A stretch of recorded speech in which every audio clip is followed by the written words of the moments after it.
Partners, and has held positions as a global leader, digital health and advanced analytics, Chief Data Officer, VP Customer Service, IT Director, Interoperability, I don't know what that means, but that sounds cool, and National Lead Business Services Transformation. As Chief Global Strategist with Empower Billion Women, Inc., Shaillee assists with development and execution of global strategy, allowing EBW to expand its contribution and impact with domestic and international markets by financially empowering women to launch, grow, and scale their businesses and support UN's Sustainable Development Goal of gender equality.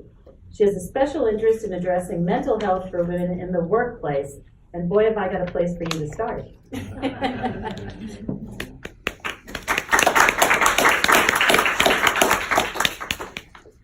I did not realize all of that LinkedIn thing was coming in here. So all those long fancy title means I'm a data nerd. That's what it is. I'm a techie and a data nerd. And of course, being the data nerd, as I prepared the speech, I got a bunch of stats and data. But as I hear you guys, it is just so refreshing to be in a forum which is honest and real conversations and vulnerable conversations, which you don't get very often, certainly not in the corporate world. And God knows all my grays that you see and those that are hidden have all come from the corporate world. So I think what I'm going to do is not go in my prepared speech, and if it's okay, share a personal story. No, you're not depressed. You're fine. You'll be okay. Just be strong. Why don't you be positive? Maybe you should pray some more.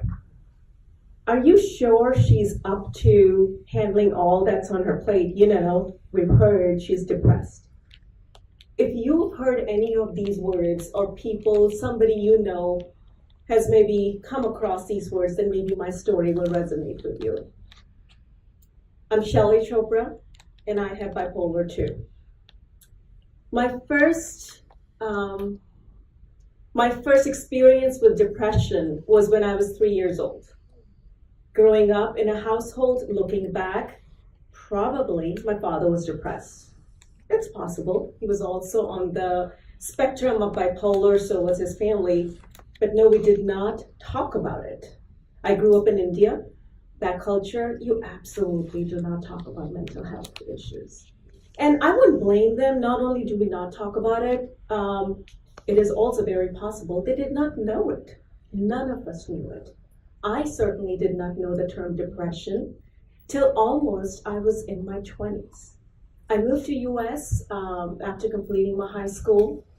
I think I was 16. And much like a golden child, the firstborn, I was obsessed with overcompensating everything that I held within and all the expectations I carried on my shoulders. I was the first daughter in my family to leave home unmarried, and back then, and yes, I'm dating myself, it was a big deal. So what did I need to do? I needed to be perfect, and I needed to be on the top of everything. And boy, that comes at a cost you don't realize till late in your life. In my 20s and 30s, life was moving at a very fast pace. I am a overachiever. I wish I could say recovering overachiever, but I haven't reached that stage yet. I am an overachiever. So career path was going very at a fast pace, climbing up the corporate ladder steadily. And as it happens, that's also the time where your life path is also climbing steadily. I'm married, I had 2 beautiful children. They're little babies, and I'm up for promotion, and boy, I can't miss that promotion, so I go back to work 8 weeks after having both babies. So the very first time my lows hit me, it was probably postpartum, but I probably carried a strain of that long before. I hid it. I did everything I could to hide it, because growing up, I saw how burdensome it was on family and on the loved ones to deal with the mood swings, because that's all I could term it. And really, I think I had just accepted that's just how we Junajas are. That's my maiden name. We are a little larger than life. We don't fix in a box. We're creative. We're overachievers. And we're not stable. We have mood swings. So when my mood swings hit me, I was determined to not be a burden on my family. I was not determined. I was actually just petrified of anybody in my professional realm seeing that I have a mood swing, because to me that converted to a weakness. I did not understand it was not my choice. It was just what was happening to me. And also in that corporate world, and this is decades ago, so 20 years ago, let's start dating yourself. Healthcare is my background, healthcare technology. I was probably the fourth woman in my department when I was hired in this large healthcare system in Austin, Texas, which is where I'm based off. So the first one to have a baby in 20 years, an IT department, because we IT people, technology people, we're little gremlins who live in the basement in a hospital.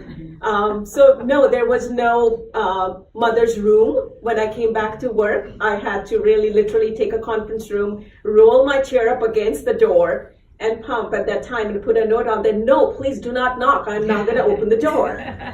So going there, I still did not understand this was depression. And even though my OBGYN, after I had both kids, told me you're going through severe postpartum, I wasn't going to take meds because that's a sign of weakness. So I did not take meds. I did not tell anybody. I worked harder. I overcompensated by my achievement, by showing up there at 7 a.m, picking up the kids, or showing up with a big splat of, kids' yogurt hand on my back. That was just life. That's just how you roll, because that's how what my mom rolled and my grandma rolled. We all just made it happen. So talking about corporate world, yes, we've come a long way, and we still are coming a long way. There is no awareness for that. There was no safe space to talk about, as a new mom, your body is going through a lot. There was no safe space to learn, to reach out, to talk about, it's okay, because I was up for promotion for vice president at that time. And boy, I wasn't going to let that down. No depression, no crying kids, no sleep deprivation was going to hold me back, and I did get my title. But it all kept coming at a cost, because every time it would get harder for me, I would work even more to compensate. We did not talk about mental health in the culture I came from. We still don't talk about it in the culture, in the society that I live here, even though I've been here over 2 decades now. We don't talk about it. There's a lot of misperceptions because we're not educated. Our school educations, our college educations are so much about science and English and biology and chemistry and business. Do we talk about health and wellness? Or what does it take to be, to do life, to embrace all that comes with life? The messiness. We don't talk about it, so we don't know. So we are caught up in the misperceptions and the stigma that's related to that. So my 20s and 30s went, I definitely kept having bouts of my depression, which I just overcame by lifestyle. I'm spiritual, I meditate a lot. Every little while, when I did actually reach out and talk to either close friends or family, it was met by, you just need to pray more. That's what you're doing. You need to pray more, it'll be fine. Be strong, be positive.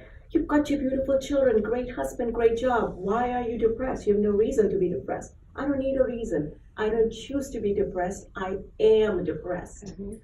So I learned not to talk about it. Come mid-40s, career is flying very high. Things are going very well. And I'm traveling for work. I believe I was traveling back from Saudi Arabia at that time. I'd gone there to do some strategy work for His Highness and his cabinet, which is a very interesting story, but a different one at that time. And in my plane, I experienced my first panic attack.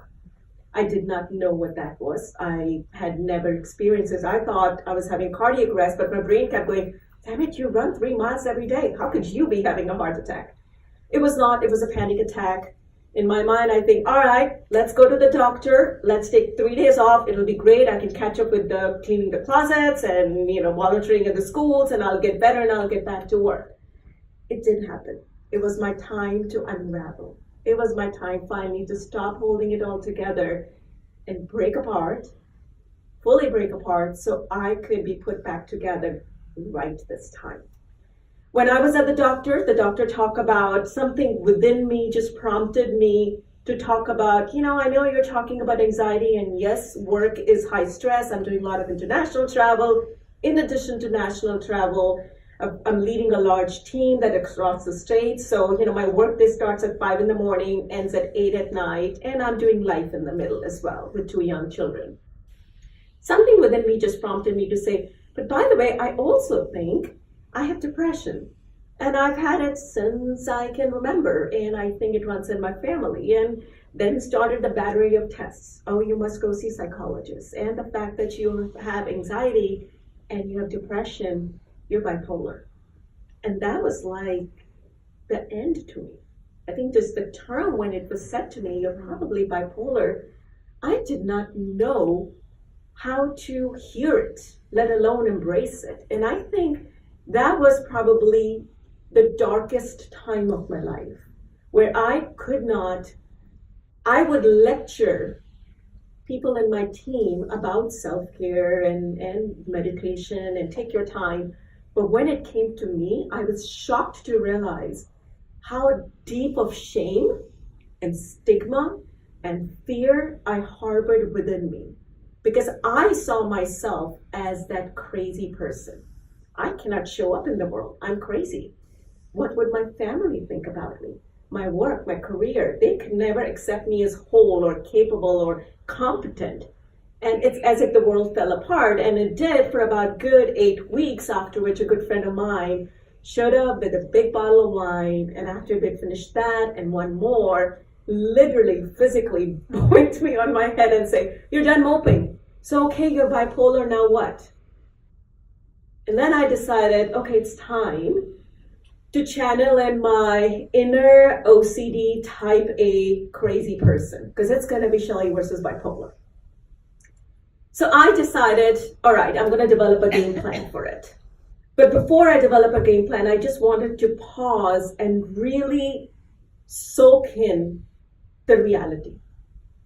I don't want to blame anybody for where I am. Why I ended at mid-40s sort of falling apart was probably decades and decades of negligence of self-care, of not addressing all that was layered within the psychological, the society, the social, the cultural pressure, or mostly self-imposed pressure. I also felt a part of that was I was not surrounded, nor did I seek an environment which taught me what self-care is, or what the consequences of lack of self-care in a corporate environment as a woman, as a young woman, as a woman of color, all of that. I did not even seek out for that. I also realized while I had big professional accomplishments, in Austin, Texas, I led the technology for a large healthcare system, 11 hospitals, 2,500 doctors, big stats I could rattle off. I had failed in my leadership career to be that real human, vulnerable leader. Not because I wasn't there for anybody, because that's not the role I see myself. I didn't show up with my whole. I held back part of me because I was too afraid to embrace it. So I had to sit with that, and I had to reflect on my corporate career to say, why is it that we don't talk about it? Why is it that we are ashamed about it? Why is it that we are so fearful? I'll share really at that time, so deep was my shame, I wished I had cancer, because it would be so much easier for me to give sympathy to myself and to ask for sympathy than to go and say, I'm depressed, I'm bipolar, I really can't hold it together right now. And I had to just sit with that. There's a part of me that could hear and said, that is so ridiculous. But when the shame and the fear runs so deep within you, all those irrational thoughts seem like truth to you. So I decided that was going to be a turning point in my career. I had done about 15 plus years in corporate world, and I felt it was time for me to embark on a change, personally and professionally. So I did what any responsible executive would do when you're at crossroads. You take a sabbatical and you go to Himalayas. And I did go to Himalayas. I did a medical camp with a group of doctors across the world, and no phone, completely unplugged. And I needed to go out there and reconnect with myself, reconnect with humanity. Because I was so caught up in the enticement of material success in the corporate world that I had personally lost in touch with why did I come to healthcare to begin with. And I felt as high corporate ladder I'm climbing, it is my responsibility to do right by others, to promote others, to make careers for them, to give in the community and do service projects. And I had to go to those remote villages in the base camp of Northern Himalayas who have nothing, but they have abundance that is humbling. So it brought me back to my knees, and I came back to my family and I decided, okay, I'm going to deal with it. So I had, for me, now this is where I'm a data nerd. Everything has to be a spreadsheet, an action plan. So I did, and yeah, I'll admit it was color-coded spreadsheet. I had my 4-step process of dealing with my own journey in mental health. Step 1, know it. I decided to get to know my opponent. Thank God for internet. Thank God for the privacy through which you can Google. Be careful of the perils of that too, because there's lots available on the internet. So I actually sat down and started my Google search with depression, with anxiety, with bipolar. And I started to learn. Thank God for NAMI in my town. I reached out to them, the local resources. I joined the groups. It was very difficult, but also very empowering experience to really go out and talk about it. Because I still, even though I had talked about it to my family, my close ones, I was not there talking to strangers. So I did. I learned about it. And the more I learned about it, I realized, God, it's not a choice to be depressed. It's not something I've done wrong that has led me to it. It's a chemical, it's a physical condition, it's a clinical condition. Being in healthcare, you would think I would know this, and I do, but I never really lived it and believed it. So I did. I decided to learn. I went into therapy. We, coming from Indian culture, we don't do therapy. We just don't. Why? And you might relate to that. It baffles my mind. I don't know why we decide to make it so hard for ourselves, but I did against, I still hear my mom, oh, it's such a waste of time. You just need to go pray a little more and you'll be fine. I was like, yeah, Mom, I'll pray, but I'm also going to go to therapy. So I did. And, I went to therapy for a good year and it was instrumental. I also came back to my roots of spirituality. It really, as I fell apart, really in many spiritual ways, I felt it was a rebirth. I just came back to the basics of self-love, basics of self-care, and truly just humbly seeing self-love is not selfishness. And it's at the heart of it. It's at the heart of respect you give yourself so you can give love and respect to others. So it was a combination of that. It was a combination of a lot of life skills changes. Like, I'm an avid runner. I made sure I committed to that. Clean eating. I was very against medications, but I decided to give that a chance too. Why make it hard? But I knew at some point this was something I'm going to tackle with lifestyle changes versus medications, unless of course it is recommended, unless of course I'm at a clinical spectrum where I need to. I wasn't opposed to that. So that was my year of knowing it. My second step was own it. I wasn't going to feel sorry about it. And that sounds so simple, was such a difficult thing for me.